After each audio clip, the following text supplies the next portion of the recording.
had a bit of a challenging week or two. Can you just address the injuries and how you're handling all of this? We just always, kind of go about our business the same way on a weekly basis. It's the nature of the business, the nature of the league. Obviously, guys can get injured, and so your job is to try to prepare everyone in the room, the same, because there's guys that are new, there's guys that are kind of coming up, and people that, you in transaction, you get on practice squad. So the key is to try to get those guys ramped up into speed so they have the same, mastery of technique and understanding of the offense so they can operate, and that's the aim. How do you manage to do that once you get in season? Especially the guys a little farther down the depth chart. That you where you feel comfortable that you can put them out on game day. Sometimes you have to. You just have to adjust, and then those guys have to step up. But I think in the end, you're looking at this thing like, okay, there's a real chance that anyone on the roster, or even guys that are on the practice squad, may at some point have to play for you. So you know that going in, and I think that's just built into the preparation. For a guy like Jerron, I know he worked with Bill in the past, but like before he signs, are you guys involved in that process, or does he just show up and it's okay, get him ready to go? Yeah, we just, the guys that they sign. They've done a great job bringing in the right guys, and so you find the guys that are available to you, and once they get under our roof, we prepare them. So that's pretty much a. I think it's 5 starts now. How do you think he's done over there? Jerron's done well. Coming in from really the street, coming off, and obviously he did play for Coach Callahan in the past in Washington, but that's been a few years. So, getting him reacquainted and acclimated, and I think he's done a nice job from that perspective.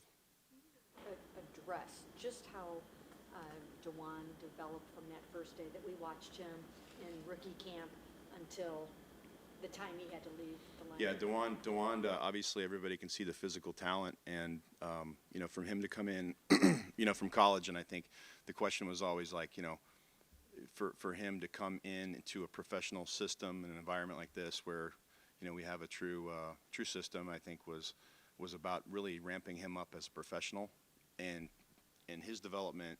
We're proud of that. He's really did come a long way. Obviously, he's been able to tie in like all the physical traits there and improve from a mental perspective. And I think he did a nice job advancing and developing himself that way and becoming a pro.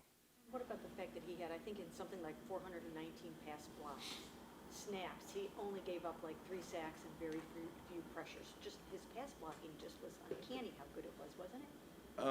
We're always going to want better, of course, But I think from DeJuan is a physical specimen.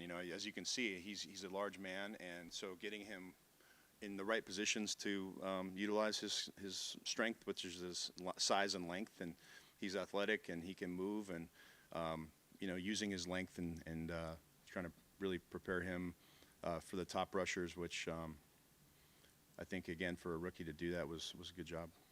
For a guy like Nick Harris, right, he was supposed to be the starter, then he gets hurt, and now he's kind of in this hybrid center fullback role. Yeah. What does it say about him that he's kind of embraced that opportunity? I couldn't say enough positive things about Nick Harris. He's the epitome of the START acronym. He's smart, he's tough, accountable, resilient, and such a team player. If someone like him, you want a whole roster full of guys like that.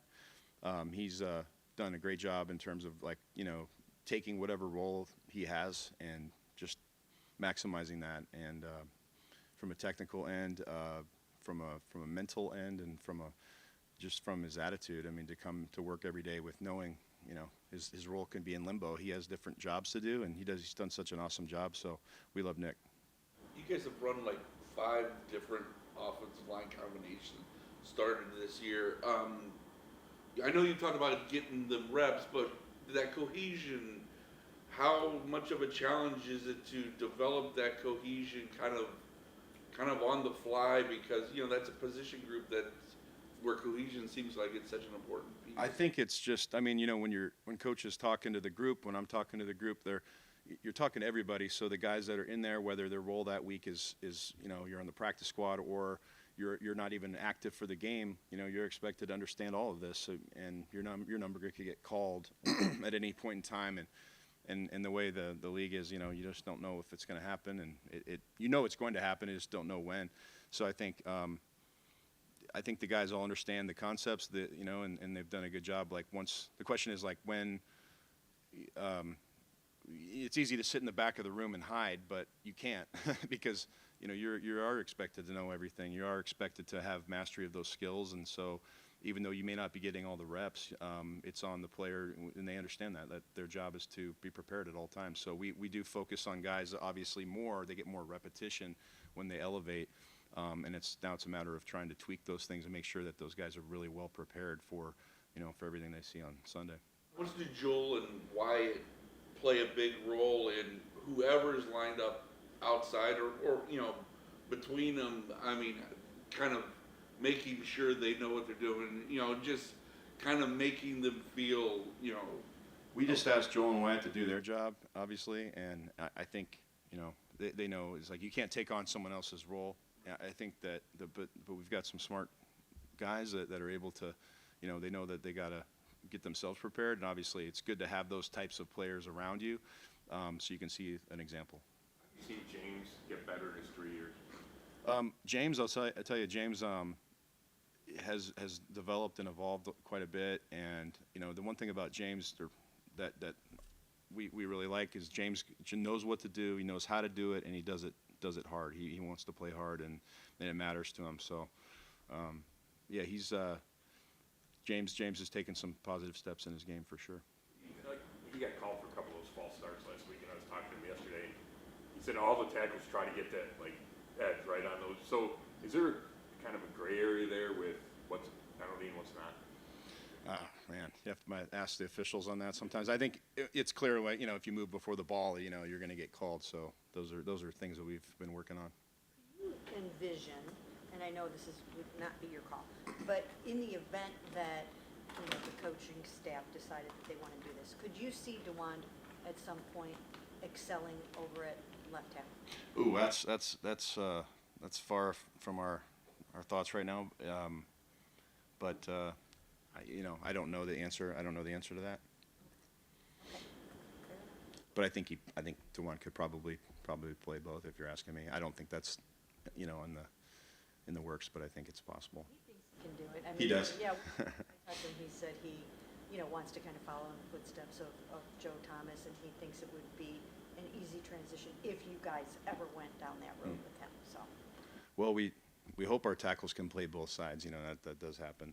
It's possible. What do you think has allowed Kevin to navigate this season with all the injuries, all the changes at quarterback?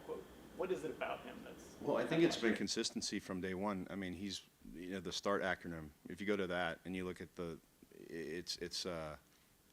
he's living that, and that's the consistency we've had. So that's where really I think you can point to that and say, hey, that's real, because if you focus on your job and you focus on those things that kind of really make a great player in a really good team, it allows for all guys to understand what they have to do when they show up to work. So I think that's been a benefit as an identity. Why it's 2 for 1, where he threw the guy into the other guy? Well, it wasn't the technique we were looking for, but it was impressive nonetheless.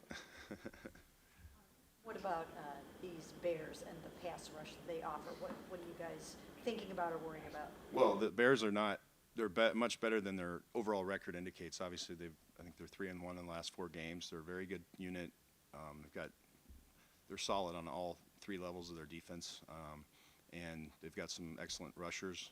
So, yeah, like every week, we really we have our work cut out for us for sure. How much did the addition of Sweat change how their defenses, change the way their defenses look? Well, they've got some other really good players too, but obviously Sweat is exceptional.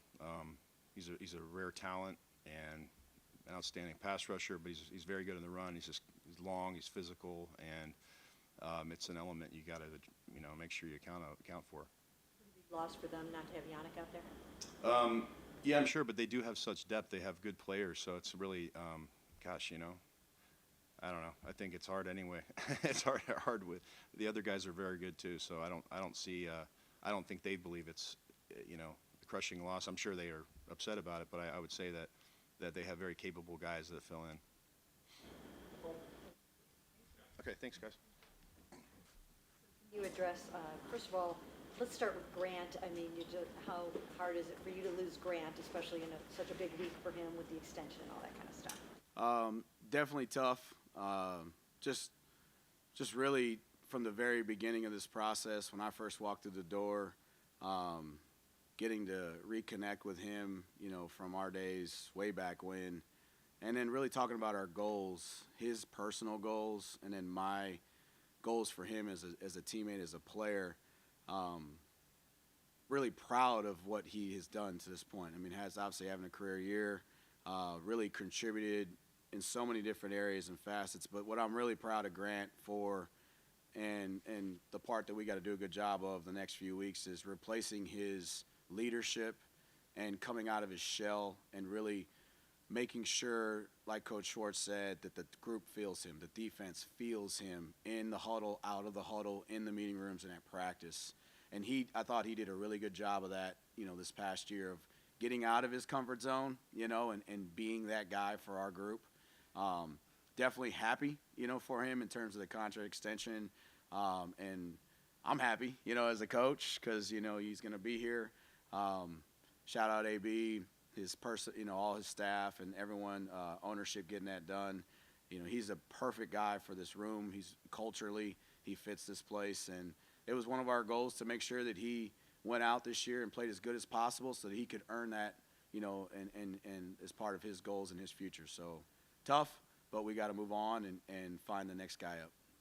What have you seen from Ronnie Hickman, just how he's grown this year, and now that obviously you do lose Grant, that he could have a bigger role? I see the same things that I saw when the first time I sat down with him. I see just a true composed young man who doesn't allow the environment to affect him. First time I ever sat with him was in a big room in a big old in Indianapolis with a million things going on, with the clock going off in the corner, and coaches grabbing people and scouts like, hey, can I, grab this guy? And he was so cool and composed in that environment. He locked eyes with me. He communicated super well. And that moment is really who he is, because in the games he's the same. Now, in terms of his development, he's taken that approach and applied that in the meeting room. And at practice, when he has not got a ton of reps, he's still walking through. If you ever watch him on practice clips, he's the guy in the very back still walking through reps, even though maybe Grant's getting them or Juan's getting them. So just really proud of his progression to this point. He's still got more growing to do and more, and is eager, and he's coachable. I thought he did a really good job in the game. Obviously want to make that tackle at the end. We worked hard at that. That's a part of his game that we addressed, coming out of college and getting into this environment. It's something we spend a lot of time on, weight distribution and the transfer of weight on a human when you tackle. He knows what he can do better in that situation, and we're looking forward to getting him in that situation and making that play next time. We've seen Rodney around the locker room a lot, Yeah. Even with him, the injury and everything. How valuable has he been in terms of, even though he's on IR, still, projecting that veteran leadership in that room? Yeah, I mean, Coach Schwartz said it, when Rod officially went down. He said, he's never seen a player affect a team, on and off the field as much as he has. And that is still happening. It's 11:31, the clock just hit 1, and at about 11:27, he's in there helping me coach those guys right now. Or 10:31, 10:30, we're late. But no, he's still in there helping me coach those guys every second in the walkthrough, right, in the meeting room. He obviously he could be somewhere else training and doing all that stuff, and that happens, and that's always good. But he's been in this building. He's stayed in here. He's present on the sideline. He's helping me in practice, in games, and in the meeting room. He sees my blind spots, and everyone needs that, right? We're all married. Some of us are married in here. Right? We all have blind spots. Our wives like to tell us, or sometimes vice versa, right? He's there for me and sees the blind spots, and he helps me coach that. And he also has the perspective of the player. So he's been amazing to have in the building and around, and still doing an excellent job of, I call him Coach. It's Coach McLeod to me. So he's been great. It's been awesome for me. Can Duran, I know he's been on the practice squad for a while. Can he, in some ways, fill a little bit, at least on the field on Sunday? when you got a guy who has, 23, 24 interceptions on his career and has played a lot of football and has done a lot in his career, absolutely. Now, can you demand, everything to be perfect for him? He's still in that learning process. Only been here for a few weeks. He's had a lot on his plate, right? New baby at home, and I mean, he had the baby, got on the plane, and flew here. Like it's been a lot for him. God bless his wife. She's a saint for sure. But yes, to answer your question, we will lean on him and we'll demand, the most we can out of him. But at the same time, we got to be smart, with the reps and what he can handle. Now, you can probably fill his cup up a lot higher than maybe most, but at the same time, it's still a cup and it's going to overflow at some point. So you got to be smart in that aspect of what you ask for him. And Coach Schwartz and I and the staff, we have a plan for him in terms of making sure that, we don't do too much, but at the same time lean on him in the same extent, which you can. What do you have to change? Go ahead. What do you have to change, you specifically, and then maybe Jim, when he's calling plays, when you have, let's assume it's Ronnie and D'Anthony, right? So you get two guys that haven't played a ton on defense in their careers, asking them to start. Look, this is the NFL. It's December. Coach Schwartz puts up a PowerPoint every week, and it reads this. It says any mission assigned will be completed in a superior manner, no matter the obstacles. Right now, the mission's the mission, and we have to go out there and complete that mission in a superior fashion, right? So it comes from the Marine Corps. It's something that my dad always said when I was growing up. Right now, we don't want to change anything, right? We got to go in there and execute. Those guys got to go out there and execute. They've been around in terms of Duran and the years, but also the other guys and Ronnie and T-Mac and D-Bell. They've been around. They're ready. For us, it's more just making sure we manage the reps correctly and we're smart in that aspect. But because, for us, in terms of changing anything, no, we got to go out there and execute. It's December. It happens. It's part of ball. It's part of the NFL. And for us, we got to go out there and execute and operate. And at the bottom line is, no matter the obstacle, right, complete it in a superior manner. I'm going to go back to Grant. I mean, I know he's crazy competitive, but it also seems like looking at his career, he's had to have a lot of patience for various reasons, whether it's injuries or moving up the depth chart or even where he got drafted. Like, how much do you see that aspect of his personality, and how beneficial do you think it is, like, as he's going through something like he is right now? I tell Grant all the time, man, his toughness, like physically and mentally, is just something you just don't see in people, period. And I want to say, it's the level of toughness, right? The extent and how far he can push himself mentally to deal with those situations, physically in a game, separates him. I just saw him right now, for a second. He popped in, and he's got a smile on his face, right? He came up, gave me a hug, and that's who he is. Like, he's the same guy when he walks in here all the time. He wants to be present. What kills Grant Delpit is not being on the grass with his teammates. That's what gets him. And that's because he's so tough and because he wants to be such a good teammate and he wants to be present for his brothers. So this will be a process that I know it's not easy. It's hard for him. He wants to play in the playoffs. That's a big part of one of his goals. But I told the group, we got to do whatever it takes to get there so we can give him a chance to do that. So for us, that's in our room, that's our motivation and what's going to fuel us, these next few games. We've had a couple coaches mention how Kevin puts an emphasis on developing practice squad guys on the roster. I guess how important has that been? What has that message been from Kevin to make sure that entire room is ready? Just across the board? I've been in a lot of places over my years. When it comes to development, this ranks up there at the top. When I talk about that, I mean not just, the development on the field, in the meeting rooms, but in the weight room, nutrition, what Brew does, what support staff does with all the people that surround these young men to grow them, to get them ready, for these moments. Kevin does a phenomenal job top down, in terms of that and creating that environment and pushing guys to be ready, and to be able to answer the bell.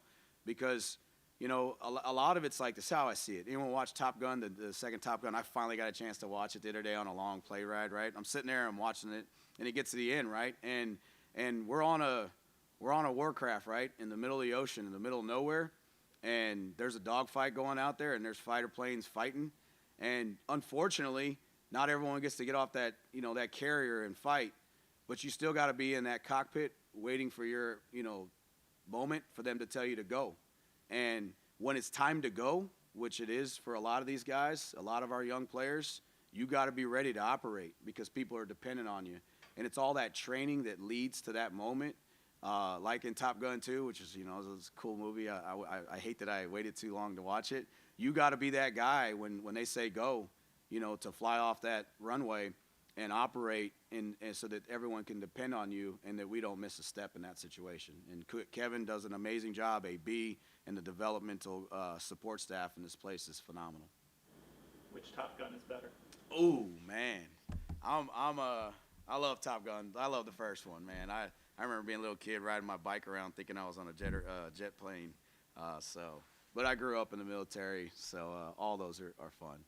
Do you get any sense that Juan is getting frustrated just by how his year's going? It's kind of the start-stop nature to it for him? Obviously injuries are always hard. I think probably the hardest thing for outsiders, fans, people that are not in this building, or people that have not been involved with this game or any sport, the toll that injuries take on players mentally is very, very hard because they love being on the grass, they love playing.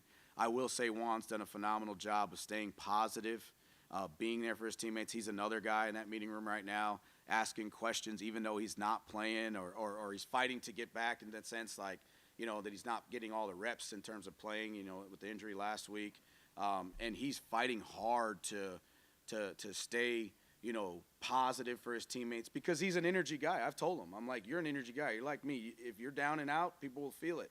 And I told him, you got to be present. You got to be locked in. You got to keep pushing, even though you may feel bad. And I feel like he's done a really good job of that, despite, not getting to, not playing last week and having, the situations he's had with the calf.